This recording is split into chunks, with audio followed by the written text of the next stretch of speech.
Guten Tag und herzlich willkommen. Möchten Sie sich kurz vorstellen? Ja, gern. Ich heiße Eva, bin 38 Jahre alt und komme ursprünglich aus Polen, aus Krakau. Seit 9 Jahren lebe ich in Deutschland. Genauer gesagt in Berlin. 9 Jahre sind schon eine lange Zeit. Warum sind Sie damals nach Deutschland gekommen? Es gab mehrere Gründe. Der wichtigste war mein Mann. Er war schon vorher in Deutschland und hatte hier Arbeit gefunden. Am Anfang wollten wir eigentlich nur für 2 oder 3 Jahre hier bleiben, aber dann ist vieles anders gekommen. Das heißt, es war zuerst gar nicht als dauerhaftes Leben in Deutschland geplant? Nein, überhaupt nicht. Wir dachten wirklich, dass wir irgendwann wieder zurück nach Polen gehen. Aber dann haben wir uns hier Schritt für Schritt etwas aufgebaut. Wir haben eine Wohnung gefunden, unsere Tochter ist hier in die Schule gekommen. Und irgendwann haben wir gemerkt, dass Deutschland für uns immer mehr zum Alltag geworden ist. Wie war Ihr Leben in Polen, bevor Sie nach Deutschland gekommen sind? Ich habe in Polen Wirtschaft studiert und später in einem kleinen Büro gearbeitet. Ich war dort für Rechnungen, Termine und den allgemeinen Schriftverkehr zuständig. Es war keine schlechte Arbeit, aber das Gehalt war nicht besonders hoch. Außerdem hatte ich damals oft das Gefühl, dass ich beruflich nicht wirklich weiterkomme. Und wie war dann der Anfang in Deutschland für Sie? Ehrlich gesagt ziemlich schwer. Viele Leute denken vielleicht, Europa ist Europa. Polen ist nicht weit weg, also wird alles einfach sein. Aber so war es überhaupt nicht. Ich konnte am Anfang fast kein Deutsch. Ich kannte die Regeln nicht. Ich wusste nicht, wie viele Dinge hier funktionieren. Schon einfache Sachen wie Arzttermine, Briefe oder Gespräche in der Schule waren anstrengend. Haben Sie sofort einen Deutschkurs gemacht? Nein, nicht sofort. Das war auch ein Fehler von mir. Am Anfang habe ich gedacht, ich lerne die Sprache einfach nebenbei. Ein bisschen im Alltag, ein bisschen durchs Fernsehen, ein bisschen durch Gespräche mit anderen Leuten, aber das hat nicht gereicht. Erst nach ungefähr einem Jahr habe ich einen richtigen Kurs gemacht und da habe ich gemerkt, wie wichtig das ist. Was war für Sie sprachlich am schwierigsten? Am schwierigsten war für mich nicht die Grammatik, sondern das Sprechen. Ich hatte oft Angst, Fehler zu machen. Wenn man im Kopf noch lange überlegen muss, bevor man einen Satz sagt, wird man schnell still. Im Alltag ging es irgendwann besser, aber bei offiziellen Gesprächen war ich immer sehr nervös. Haben Sie in Deutschland dann wieder im Büro gearbeitet? Nicht sofort. Am Anfang habe ich gar nicht in meinem alten Bereich gearbeitet. Ich habe zuerst in einer Bäckerei geholfen, später dann ein paar Stunden in einem kleinen Laden. Das war nicht mein ursprünglicher Beruf, aber ich wollte nicht nur zu Hause sitzen. Ich wollte raus, Menschen hören, sprechen und unabhängig sein. War das für Sie schwer, beruflich noch einmal neu anzufangen? Ja, sehr. Vor allem innerlich. Man weiß ja, was man kann, aber man kann es nicht sofort zeigen. Hier in Polen hatte ich Erfahrung, ich hatte Routine, ich wusste, wie alles läuft. In Deutschland war ich plötzlich wieder Anfängerin. Dieses Gefühl mochte ich gar nicht. Wann hat sich das verändert? Langsam, erst durch die Sprache. Dann habe ich später eine Weiterbildung im kaufmännischen Bereich gemacht. Das war für mich ein wichtiger Schritt. Danach habe ich mich gezielter beworben und schließlich eine Teilzeitstelle in einem Büro bekommen. Dort arbeite ich bis heute. Das klingt nach einem langen Weg. Ja, das war es auch, aber im Rückblick war es richtig. Ich glaube, viele Menschen unterschätzen, wie viel Geduld man braucht, wenn man in ein neues Land kommt. Es geht nicht nur um Arbeit. Es geht auch um Sprache, Selbstvertrauen, neue Regeln und darum, dass man seinen Platz erst finden muss. Was gefällt Ihnen heute am Leben in Deutschland? Vieles. Ja, ich mag die Struktur hier, zum Beispiel in der Schule oder im Arbeitsleben. Ich mag auch, dass man vieles planen kann. Aber natürlich gibt es auch Dinge, die mich nerven, zum Beispiel die vielen Briefe und Formulare. Aber insgesamt fühle ich mich hier sicher und angekommen. Vermissen Sie Polen? Ja, natürlich. Besonders meine Familie, die Sprache und auch dieses Gefühl, dass man ohne nachzudenken alles versteht. In Polen musste ich nie überlegen, wie ich etwas formuliere. Hier passiert das manchmal immer noch. Aber ich habe gelernt, dass man auch 2 Orte im Herzen haben kann. Das ist schön gesagt. Was würden Sie anderen Menschen raten, die neu nach Deutschland kommen? Ich würde sagen, habt Geduld mit euch selbst. Lernt die Sprache, auch wenn es langsam geht. Und schämt euch nicht, Fragen zu stellen. Viele Dinge sind am Anfang neu und kompliziert. Das ist normal. Man muss nicht sofort alles können. Und wenn Sie heute auf Ihre ersten Jahre hier zurückschauen, worauf sind Sie besonders stolz? Darauf, dass ich nicht aufgegeben habe. Ja, es gab viele Momente, in denen ich müde, frustriert oder unsicher war. Aber ich bin weitergegangen. Heute arbeite ich wieder in einem Bereich, der zu mir passt, und ich fühle mich viel sicherer als früher. Das macht mich schon stolz. Vielen Dank für das Gespräch. Sehr gern. Schön, dass Sie heute hier sind. Möchten Sie sich unseren Zuhörern kurz vorstellen? Ja, gern.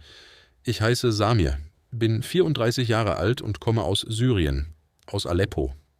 Seit 8 Jahren lebe ich in Deutschland. Zurzeit wohne ich mit meiner Frau und meinen 2 Kindern in Hamburg. Warum sind Sie nach Deutschland gekommen?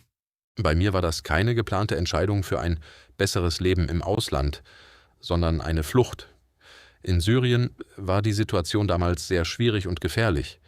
Ich hatte dort studiert und gearbeitet, aber irgendwann war klar, dass ich nicht bleiben konnte. Zuerst bin ich allein gekommen, später ist meine Familie nachgekommen. Das war bestimmt keine leichte Zeit. Nein, überhaupt nicht. Es war die schwerste Zeit meines Lebens. Wenn man seine Heimat nicht freiwillig verlässt, trägt man das lange in sich. Am Anfang war ich zwar froh, in Sicherheit zu sein, aber gleichzeitig war alles fremd. Das Land, die Sprache, die Menschen, die Regeln, das Wetter, einfach alles. Was haben Sie in Syrien gemacht? Ich habe Informatik studiert und später in einem kleinen Unternehmen gearbeitet. Dort war ich für Computer, Netzwerke und technischen Support zuständig. Ich mochte meine Arbeit sehr. Ich hatte das Gefühl, dass ich etwas kann und gebraucht werde. Konnten Sie in Deutschland direkt wieder in diesem Bereich arbeiten? Nein, leider nicht. Zuerst ging es nur darum, anzukommen. Ich musste viele Termine machen, Papiere abgeben, warten, Formulare ausfüllen. Dann kam der Sprachkurs. Später musste ich klären, wie mein Studium hier anerkannt werden kann und was ich noch brauche, um in meinem Bereich arbeiten zu können. Das hat alles Zeit gebraucht. Wie war das Deutschlernen für Sie? Am Anfang sehr schwer. Nicht nur wegen der Grammatik, sondern auch, weil ich innerlich nicht ruhig war. Wenn ein Mensch viel Stress und Unsicherheit hat, lernt er oft langsamer. Trotzdem war mir schnell klar, dass Sprache der Schlüssel ist. Ohne Deutsch kann man kaum wirklich ankommen. Haben Sie nur im Kurs gelernt oder auch auf andere Weise? Beides. Ich habe natürlich den Integrationskurs gemacht, später auch B1 und B2. Aber ich habe auch viel allein gelernt. Mit Videos, mit Radio, mit Gesprächen im Alltag. Ich habe mir angewöhnt, jeden Tag neue Wörter aufzuschreiben. Und ich habe versucht, nicht zu lange zu schweigen, auch wenn mein Deutsch noch nicht gut war. Das klingt sehr diszipliniert. Vielleicht. Aber ich glaube, ich hatte einfach ein klares Ziel. Ich wollte nicht für immer nur am Rand stehen. Ich wollte wieder arbeiten, Verantwortung haben und normal leben. Was war Ihr erster Job in Deutschland? Mein erster Job hatte nichts mit Informatik zu tun. Ich habe zuerst in einem Lager gearbeitet, später in einem Elektronikmarkt beim Auspacken und Sortieren von Waren. Das war körperlich anstrengend, aber ich war trotzdem dankbar, weil ich das Gefühl hatte, jetzt geht es wenigstens los. Hat Sie das frustriert, nicht sofort in Ihrem Beruf arbeiten zu können? Ja, natürlich. Vor allem am Anfang. Man vergleicht ständig sein altes Leben mit dem neuen. In Syrien hatte ich studiert, ich hatte Erfahrung, ich hatte Kollegen und plötzlich steht man in einem neuen Land und beginnt bei Null. Das ist hart. Wie ging es dann weiter? Nach und nach besser. Ich habe parallel weiter Deutsch gelernt und später eine Weiterbildung im IT-Bereich gemacht. Dort habe ich nicht nur Fachbegriffe gelernt, sondern auch, wie man in Deutschland Bewerbungen schreibt und wie Gespräche im Berufsleben oft laufen. Danach habe ich mich gezielt beworben. Und heute? Heute arbeite ich tatsächlich wieder im technischen Bereich. Ich bin nicht genau an derselben Stelle wie früher in Syrien, aber ich arbeite in einem Unternehmen, das IT-Support für mehrere Büros macht. Ich helfe bei technischen Problemen, installiere Geräte, erkläre Programme und bin viel mit Menschen in Kontakt. Das klingt nach einem großen Schritt. Ja, das war es auch. Ich glaube, der wichtigste Moment war nicht der erste Job, sondern der Moment, als ich gemerkt habe, jetzt bin ich wieder in einem Bereich, der wirklich zu mir passt. Wie erleben Ihre Kinder Deutschland? Ganz anders als wir Erwachsenen. Für sie ist vieles selbstverständlich. Sie gehen hier in die Schule, sprechen Deutsch, haben Freunde und bewegen sich ganz natürlich in beiden Kulturen. Das finde ich schön. Manchmal macht es mich auch ein bisschen traurig, weil ich merke, wie stark unsere Generation zwischen zwei Welten lebt. Aber insgesamt bin ich froh darüber. Was vermissen Sie an Syrien? Sehr viel. Die Familie, die Sprache, das Essen, die Stadt, die Erinnerungen. Auch dieses Gefühl, dass man nicht erklären muss, wer man ist. Gleichzeitig weiß ich aber, dass mein Leben jetzt hier ist. Man kann die Vergangenheit nicht zurückholen, aber man kann versuchen, etwas Neues aufzubauen. Was war für Sie in Deutschland am wichtigsten, um wieder nach vorne zu kommen? Sprache, Geduld und Menschen. Ohne Sprache geht fast nichts. Ohne Geduld wird man verrückt. Und ohne gute Menschen verliert man schnell die Kraft. Ich hatte Glück, dass mir manche Leute geholfen haben. Lehrer, Kollegen, Nachbarn, Freunde. Was würden Sie jemandem sagen, der gerade neu in Deutschland ist und denkt, ich schaffe das alles nicht? Ich würde sagen, du musst nicht alles sofort schaffen. Mach einen Schritt nach dem anderen. Erst die Sprache ein bisschen besser, dann ein Termin, dann ein kleiner Job, dann vielleicht eine Weiterbildung. Der Weg ist lang, aber er ist möglich. Vielen Dank für das offene Gespräch. Danke Ihnen. Willkommen. Möchten Sie sich bitte kurz vorstellen? Ja, gern. Ich heiße Mariana, bin 42 Jahre alt und komme aus Rumänien, aus Cluj. Seit 11 Jahren lebe ich in Deutschland, inzwischen in Köln. Warum haben Sie sich damals entschieden, nach Deutschland zu kommen? Bei mir war es vor allem eine berufliche Entscheidung. In Rumänien habe ich als Krankenschwester gearbeitet. Ich mochte meinen Beruf sehr, aber die Arbeitsbedingungen waren schwierig und das Gehalt war niedrig. Eine Bekannte von mir war schon in Deutschland und hat mir erzählt, dass Krankenhäuser hier Personal suchen. So habe ich angefangen, darüber nachzudenken. Sind Sie allein gekommen? Nein, zuerst nicht. Ich bin am Anfang nur für Gespräche und zur Information gekommen. Mein Mann und mein Sohn sind noch in Rumänien geblieben. Erst als klar war, dass ich wirklich eine Stelle bekomme und dass wir es als Familie versuchen wollen, sind wir zusammen umgezogen. Das klingt nach einer großen Entscheidung. Ja, das war es auch, denn wenn man nicht nur allein geht, sondern mit der Familie, trägt man natürlich viel Verantwortung. Es ging nicht nur um meinen Beruf, sondern auch um Schule, Wohnung, Alltag, Sprache und darum, wie es meinem Sohn hier gehen würde. Wie war Ihr Start in Deutschland? Beruflich und privat ganz unterschiedlich. Beruflich hatte ich Glück, weil ich schon relativ früh Kontakt zu einem Krankenhaus hatte. Privat war es schwieriger. Wir kannten niemanden, die Sprache war noch nicht gut genug und alles fühlte sich am Anfang sehr organisiert, aber auch sehr fremd an. Mussten Sie für Ihren Beruf in Deutschland noch etwas nachholen? Ja, einiges. Die Anerkennung war nicht ganz einfach. Ich musste Dokumente übersetzen lassen, Nachweise einreichen und später noch eine Anpassungsqualifikation machen. Außerdem musste mein Deutsch besser werden, weil man im Krankenhaus ja nicht nur Fachwissen braucht, sondern auch mit Patienten und Kollegen sicher sprechen muss. War das für Sie schwer? Ja, besonders die Sprache im Beruf. Im Alltag konnte ich irgendwann einkaufen, telefonieren oder Termine machen. Aber im Krankenhaus ist das etwas anderes. Man muss genau verstehen, was jemand sagt und selbst klar und ruhig sprechen. Gerade am Anfang hatte ich Angst, etwas falsch zu verstehen. Und wie haben Sie das geschafft? Durch viel Übung und durch Kollegen, die geduldig waren.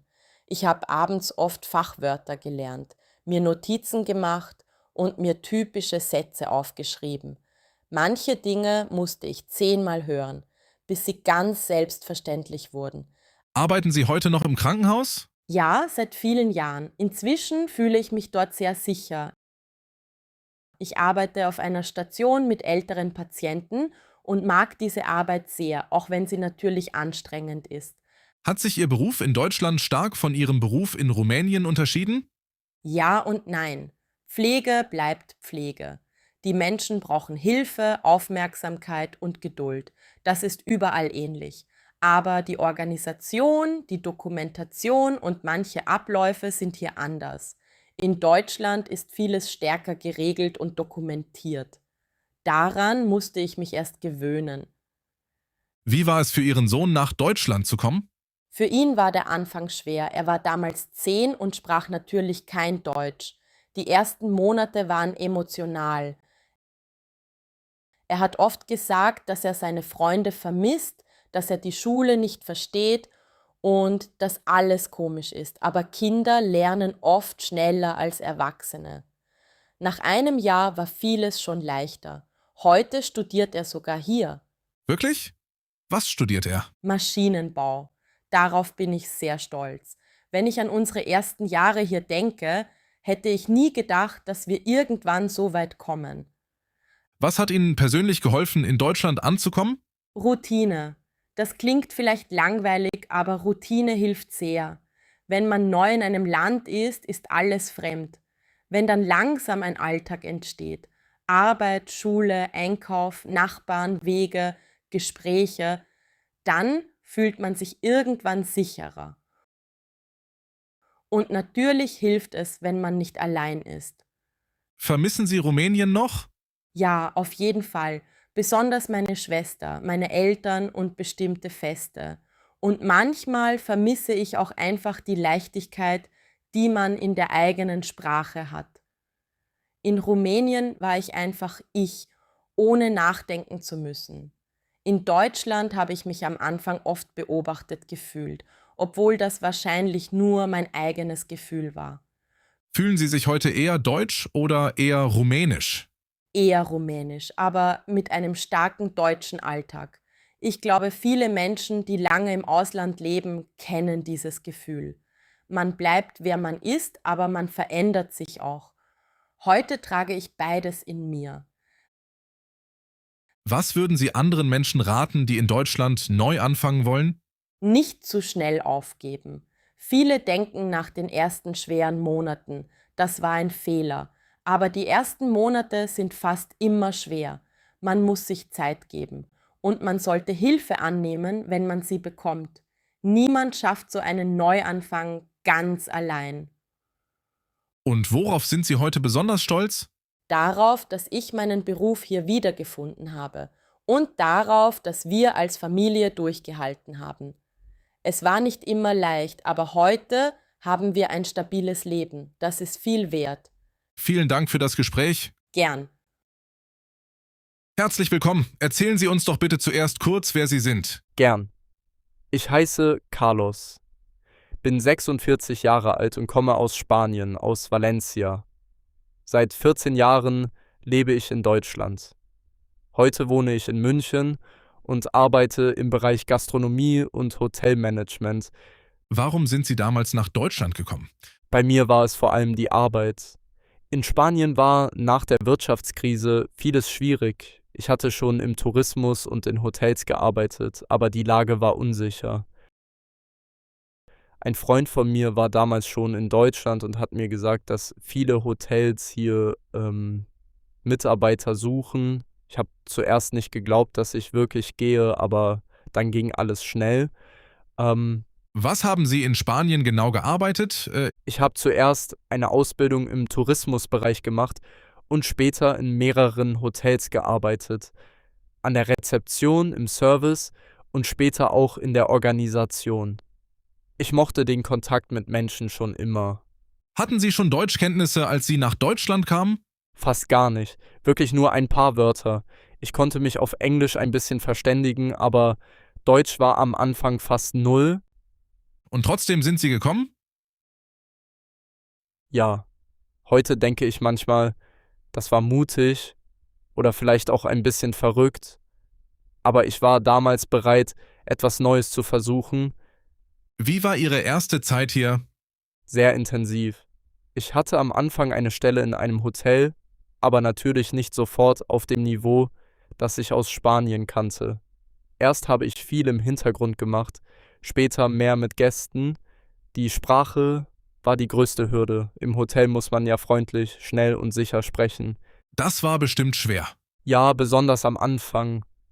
Wenn ein Gast etwas fragt und man nur die Hälfte versteht, ist das unangenehm. Ich habe deshalb sehr schnell angefangen, Deutschkurse zu besuchen und ich habe jeden Tag gelernt, auch nach der Arbeit. Was war für Sie sprachlich am schwierigsten? Telefonate. Im direkten Gespräch kann man mit Gesicht, Gestik und Situation vieles verstehen. Aber am Telefon hört man nur die Stimme und wenn dann jemand schnell spricht, wird es schwierig. Am Anfang habe ich Telefonate wirklich gehasst. Arbeiten Sie heute noch in einem Hotel? Ja, aber inzwischen in einer anderen Position. Ich bin heute nicht mehr nur im täglichen Service, sondern arbeite stärker in der Organisation.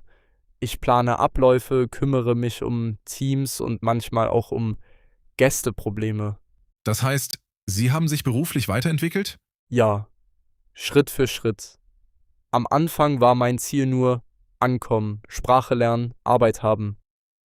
Später habe ich gemerkt, dass ich wieder mehr Verantwortung übernehmen möchte. Dafür brauchte ich aber Zeit und Sicherheit. Was mögen Sie an Deutschland? Vieles. Ich mag, dass viele Dinge klar organisiert sind. Im Berufsleben weiß man oft genauer, woran man ist. Ich mag auch, dass man hier, wenn man zuverlässig arbeitet, mit der Zeit oft gute Chancen bekommt. Und was vermissen Sie aus Spanien? Natürlich das Wetter, das Meer, meine Familie, das Essen und diese besondere Leichtigkeit im Alltag. In Spanien passiert vieles spontaner. In Deutschland ist vieles stärker geplant. Beides hat Vorteile. Hat sich Ihr Bild von Deutschland in den Jahren verändert? Ja, sehr. Am Anfang war Deutschland für mich vor allem Arbeit, Sprache und neue Regeln. Heute ist es viel mehr als das. Es ist einfach ein Ort, an dem ich lebe. Ich habe Freunde hier, Kollegen, Gewohnheiten und meinen Alltag. Das Land ist nicht mehr nur das Ausland, sondern ein Teil meines Lebens geworden. Haben Sie Familie in Deutschland gegründet? Ja, meine Frau ist auch Spanierin, aber wir haben uns tatsächlich erst hier kennengelernt. Unsere Tochter ist in Deutschland geboren. Zu Hause sprechen wir Spanisch, aber natürlich lebt sie im Alltag in beiden Sprachen. Was würden Sie sagen, ist es einfacher oder schwerer, nach vielen Jahren in Deutschland wirklich anzukommen? Beides. Es wird mit der Zeit leichter, weil man vieles kennt, aber gleichzeitig merkt man irgendwann auch, dass man sich verändert hat. Wenn ich heute nach Spanien fahre, fühle ich mich dort natürlich zu Hause, aber eben nicht mehr genauso wie früher. Das ist manchmal ein seltsames Gefühl. Was würden Sie Menschen raten, die für Arbeit nach Deutschland kommen möchten? Ich würde sagen, habt Geduld mit der Sprache und mit euch selbst. Die ersten Jahre sind oft nicht glamourös. Man arbeitet vielleicht erst einmal in einer einfacheren Position, als man es gewohnt war. Aber das heißt nicht, dass man dort bleiben muss. Wichtig ist, dass man weiterlernt und nicht stehen bleibt. Worauf sind Sie heute besonders stolz? Dass ich nicht nur gekommen bin, sondern geblieben bin und etwas aufgebaut habe. Am Anfang hatte ich einen kleinen Koffer, wenig Deutsch und viele Fragen. Heute habe ich Familie, Arbeit und Stabilität. Das ist für mich viel. Vielen Dank für das Gespräch. Danke Ihnen. Schön, dass Sie heute bei uns sind. Stellen Sie sich doch bitte zuerst kurz vor. Gern? Ich heiße Leyla, bin 31 Jahre alt und komme aus der Türkei, aus Izmir. Seit 6 Jahren lebe ich in Deutschland. Ich wohne in Frankfurt und arbeite heute in einer Kita. In einer Kita. War das schon in der Türkei Ihr Beruf? Nicht direkt. In der Türkei habe ich Pädagogik studiert und später mit Kindern gearbeitet, aber eher in einem privaten Lernzentrum. Dort habe ich Kinder bei Hausaufgaben unterstützt und kleine Gruppen betreut. Warum sind Sie nach Deutschland gekommen? Zuerst wegen meiner Familie. Meine Schwester lebte schon hier und ich wollte eigentlich nur für einige Zeit kommen, um ein anderes Land kennenzulernen und mein Deutsch zu verbessern. Aber dann habe ich gemerkt, dass ich hier länger bleiben möchte. Hatten Sie damals schon Deutschkenntnisse? Ein bisschen, aber nicht viel. Ja, also ich hatte in der Türkei einen Kurs gemacht, aber das war eher theoretisch. Im Alltag war ich am Anfang trotzdem sehr unsicher. Vor allem, wenn Leute schnell gesprochen haben. Wie haben Sie den Anfang in Deutschland erlebt? Ehrlich gesagt schwankend. An manchen Tagen fand ich alles spannend und neu. An anderen Tagen war ich müde und wollte einfach nur in meiner Muttersprache sprechen und nichts erklären müssen. Ich glaube, dieses Auf und Ab ist ganz normal. Was war für Sie am schwierigsten? Nicht nur die Sprache, sondern vor allem dieses Gefühl. Mache ich es richtig? Verstehe ich die Situation? Reagiere ich passend? Wenn man neu ist, denkt man oft viel mehr nach, bevor man etwas sagt. Haben Sie in Deutschland zuerst gleich in Ihrem Bereich gearbeitet? Nein. Zuerst habe ich einen kleinen Sprachkurs gemacht und dann eine Zeit lang in einem Café gearbeitet. Das war nicht mein Plan, aber es war gut für mein Deutsch. Man spricht dort mit vielen Menschen, hört verschiedene Stimmen, verschiedene Sätze und wird mit der Zeit lockerer. Und wie kam dann der Wechsel in die Kita? Ich habe später Informationen zur Anerkennung meines Studiums gesucht und gemerkt, dass das nicht ganz einfach ist. Es gab viele Dokumente, Nachweise und Gespräche, aber ich wollte unbedingt mit Kindern arbeiten, weil ich wusste, dass das wirklich zu mir passt. Dann habe ich erst ein Praktikum gemacht, später eine Stelle als Ergänzungskraft bekommen und inzwischen arbeite ich fest in einer Kita. Das klingt nach einem langen Weg. Ja, aber ein guter Weg. Im Rückblick denke ich, jeder kleine Schritt war wichtig. Das Café, der Sprachkurs, das Praktikum, nichts war umsonst. Damals wollte ich oft schneller sein, heute sehe ich es anders. Wie ist die Arbeit in der Kita für Sie? Schön, lebendig und manchmal anstrengend. Kinder sind ehrlich und direkt. Mit ihnen ist Sprache oft einfacher als mit Erwachsenen, weil vieles natürlicher ist. Gleichzeitig muss man natürlich auch mit Eltern und Kollegen sprechen und da braucht man schon Sicherheit. Haben Sie heute noch das Gefühl, sprachlich unsicher zu sein? Manchmal schon, vor allem wenn es um sehr offizielle Themen geht oder wenn ich plötzlich etwas Wichtiges schriftlich formulieren muss. Aber im Alltag bin ich viel entspannter als früher. Was gefällt Ihnen an Deutschland? Ich mag, dass man hier oft klare Strukturen hat. Ich mag auch, dass viele Menschen respektieren, wenn jemand etwas langsam lernen muss. Und natürlich habe ich auch schlechte Erfahrungen gemacht. Aber insgesamt hatte ich Glück mit den Menschen um mich herum. Vermissen Sie die Türkei? Ja, sehr. Meine Eltern leben dort, viele Freunde auch. Ich vermisse das Meer, das Essen, die Sprache und diese Wärme zwischen Menschen, die für mich typisch türkisch ist. Aber gleichzeitig habe ich heute auch ein Leben hier, das mir wichtig ist. Was war für Sie der Moment, in dem Sie gemerkt haben, jetzt bin ich wirklich in Deutschland angekommen? Vielleicht als ich zum ersten Mal einen ganz normalen, stressigen Alltag hatte und das nicht mehr fremd war. Arbeit, Einkauf, Termin, Kita, Bus, Freunde. Also nicht etwas Besonderes, sondern einfach mein Leben. Da habe ich gemerkt, Deutschland ist für mich nicht mehr nur ein neues Land, sondern ein Teil meines Alltags. Was würden Sie anderen Menschen sagen, die noch am Anfang stehen? Seid nicht zu streng mit euch. Viele wollen alles sehr schnell schaffen. Sprache, Arbeit, Freunde, Papierkram, Sicherheit. Aber so funktioniert es oft nicht. Man braucht Zeit und man darf auch müde sein. Wichtig ist nur, dass man nicht stehen bleibt. Und worauf sind Sie heute besonders stolz? darauf, dass ich meinen eigenen Weg gefunden habe. Nicht genau so, wie ich ihn geplant hatte, aber auf eine Weise, die zu mir passt. Ich arbeite mit Kindern, ich spreche eine zweite Sprache und ich habe gelernt, in einem neuen Land mein Leben aufzubauen. Das bedeutet mir viel. Vielen Dank für das Gespräch. Sehr gern.